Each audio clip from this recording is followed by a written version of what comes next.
Hello every one, welcome back. അപ്പോൾ ഇന്നൊരു ഈദ് വ്ളോഗാണ്. അപ്പോൾ പെരുന്നാളാണെന്ന് അറിഞ്ഞാൽ തന്നെ തലേന്ന് ആദ്യം ചെയ്യുക ബിരിയാണിക്കുള്ള ഒരുക്കങ്ങളാവും. നമ്മളെല്ലാ പെരുന്നാൾക്കും ഇവിടെ ബിരിയാണി തന്നെ വെക്കൽ. നമ്മുടെ വീട്ടിൽ വേറെ എന്തെങ്കിലും ഫംഗ്ഷനൊക്കെ ഉണ്ടെങ്കിൽ പുറത്തുനിന്ന് ഓർഡർ ചെയ്യലാണ് ഫുഡൊക്കെ. ബട്ട് പെരുന്നാൾക്ക് നമ്മളിവിടെ ഉണ്ടാക്കുക ഒരു നിർബന്ധമാണ്.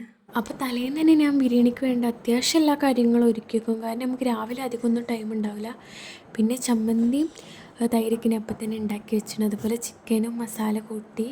പിന്നെ നാളെ ഞങ്ങൾ ക്യാറ്റ് പായസം ഉണ്ടാക്കാൻ കരുതി. അതിനുള്ള ക്യാറ്റും വേവിച്ച് വെച്ചിരിക്കുകയാണ്. അങ്ങനെ കിച്ചൺ ഡ്യൂട്ടി കഴിഞ്ഞപ്പോൾ തന്നെ 11:30 അപ്പോൾ തന്നെ അമ്മ ബിരിയാണിക്കുള്ള മസാലയും കൂട്ടിനും. പിന്നെ ഞാൻ മെഹന്തി ഇടായിരുന്നു കേട്ടോ. അപ്പോൾ ഞാൻ ഇവിടെ അടുത്തിൻ്റെ ഒരു ഫ്രണ്ട് ഉണ്ട്. അപ്പോൾ ഞാൻ അങ്ങനെ ഓളടുത്തേക്ക് പോയി. ഞാനങ്ങനെ എല്ലാ പെരുന്നാൾക്കും അങ്ങനെ മൈലാഞ്ചി ഇടലൊന്നുമില്ലേനു. ബട്ട് ഈ പെരുന്നാൾക്ക് എന്തോ അങ്ങനെ ഇടാൻ തോന്നി.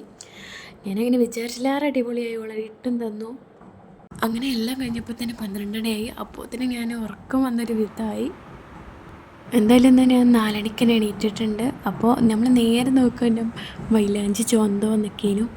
അപ്പോൾ നെക്സ്റ്റ് പരിപാടി നമ്മൾ പായസം ഉണ്ടാക്കലാണ്. അപ്പോൾ അതിനുള്ള ഇൻഗ്രീഡിയൻസൊക്കെ ഞാൻ നേരത്തെ തന്നെ റെഡിയാക്കി വെച്ചിട്ടുണ്ട്. ഇനി നമുക്ക് പായസം ഉണ്ടാക്കിയാൽ മതി. നമ്മൾ സേമിയ പായസം എങ്ങനെ ഉണ്ടാക്കുക അതുപോലെ തന്നെ ഇട്ടോ ക്യാരറ്റ് പായസം ഉണ്ടാക്കൽ. അപ്പോൾ അറിയാത്തവർക്ക് വേണ്ടി പറയുകയാണ്.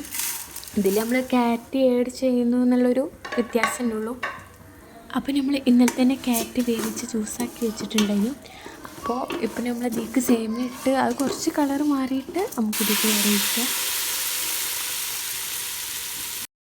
ശേഷം ഞാൻ നന്നായി ഇളക്കി കൊടുത്തിട്ടുണ്ട്. ഇപ്പോൾ രാവിലെ 4 മണി ആയതുകൊണ്ട് തന്നെ എൻ്റെ ഈ ക്ലിപ്സിനൊന്നും വലിയ ക്ലിയർ ഉണ്ടാവില്ല. കാരണം എല്ലായിടത്തും നല്ല ഇരുട്ടാണ്. പിന്നെ നമ്മളെ ഫോണും അതിനനുസരിച്ചുള്ള ക്വാളിറ്റിയേ ഉള്ളൂ.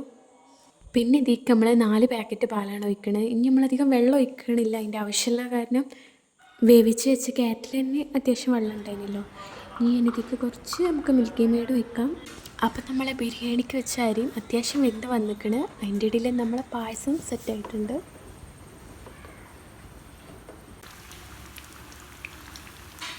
ഇത് ഇന്നലക്ക തിരുപ്പൂരിൽ പറഞ്ഞത് കേട്ടോ. അപ്പോൾ തിരുപ്പൂരി പറഞ്ഞാൽ അവിടെ തന്നെ എനിക്ക് ജോലി ചെയ്യുന്ന സ്ഥലം.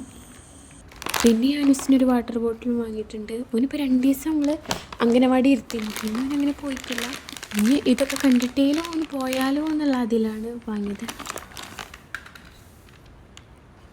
പിന്നെ അവനൊരു ക്യൂട്ടായിട്ടുള്ളൊരു കാറുണ്ട്. ഇത് എവിടെയോ ടച്ച് ചെയ്താൽ അങ്ങനെ പൊന്തിപ്പോവും. അപ്പോൾ എവിടെയെന്ന് എനിക്കറിയില്ല. അപ്പോൾ സംഭവം ഇവിടെ തന്നെയാണ്. പിന്നെ ഇങ്ങനത്തെ 2 കാറ് വാങ്ങിയിട്ടുണ്ട്. ഇവിടെ താത്താൻ്റെ മോനോ ഓൻ്റെ അതേ പ്രായമാണ്. പിന്നെ അവർക്ക് രണ്ടാൾക്കും കളർ ബുക്കും പിന്നെ ഇതിന് മേക്ക് കളറൊക്കെയാണ് വാങ്ങിയത്. എന്തായാലും അവനങ്ങനെ അംഗനവാടി അധികം ഞാൻ പോയിട്ടില്ലെങ്കിലും നമുക്ക് എന്തെങ്കിലുമൊക്കെ പഠിപ്പിച്ചെടുക്കാമല്ലോ എന്നുള്ള അതിലാണ്. അവൻ എന്തെങ്കിലുമൊക്കെ ചെയ്യിപ്പിക്കുകയാണെങ്കിൽ അത്രയും നല്ലത് എന്നുള്ള അതിൽ ഞാനങ്ങനെ വാങ്ങിപ്പിച്ചതാണ്.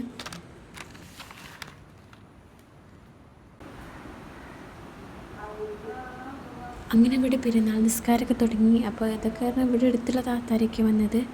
നമ്മൾ റമളാനിലും ചിലപ്പോൾ തറാവി ഇവിടെ തന്നെ ഉണ്ടാവില്ല. ചിലപ്പം അല്ലെ ഇവിടെ ഇളാമാരൊക്കെയാണ് നിൽക്കൽ. അങ്ങനെ നിസ്കാരം കഴിഞ്ഞപ്പോഴത്തേനൊക്കെ ഞാൻ പായസം എല്ലാവർക്കും സെറ്റാക്കി വെച്ചിട്ടുണ്ട്. അങ്ങനെ നമ്മളെ ബിരിയാണി റെഡി ആയിട്ടുണ്ട്.